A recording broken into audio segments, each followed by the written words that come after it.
Phone ধরে না কেন বুঝলাম না। আসসালামু আলাইকুম।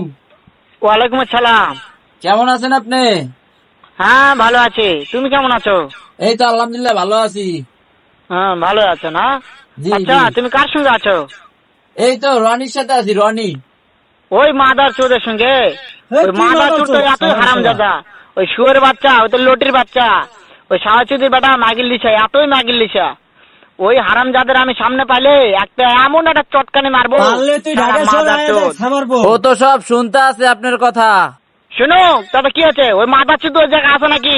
ও আমার কথা সব শুনতেছে। আছে কি আমার বাল ওই চিনিস? সাহাচুদির বেটাকে শুনে শুনে আমি বেশি বলবো। শুয়োরের বাচ্চা, শুয়োরের এই বাচ্চাকে আমি মাদার চোদ। একটা এমন একটা চটকানি মারবো, শালা শুয়োরের বাচ্চা, লটির বাচ্চা। ও বলতে আছে ও বলে আপনারে মারবো। তাই নাকি? ওই শুয়োরের বাচ্চা আমাকে হ্যাঁ। মারতে চায়? শুয়োরের বাচ্চাকে আমি দেখা সাক্ষাৎ হলে বলে শুয়োরের বাচ্চাকে আমি এমন চটকানি মারবো, মাদার চোদ। আমি থামো, আমি ওকে, আল্লাহ হাফেজ।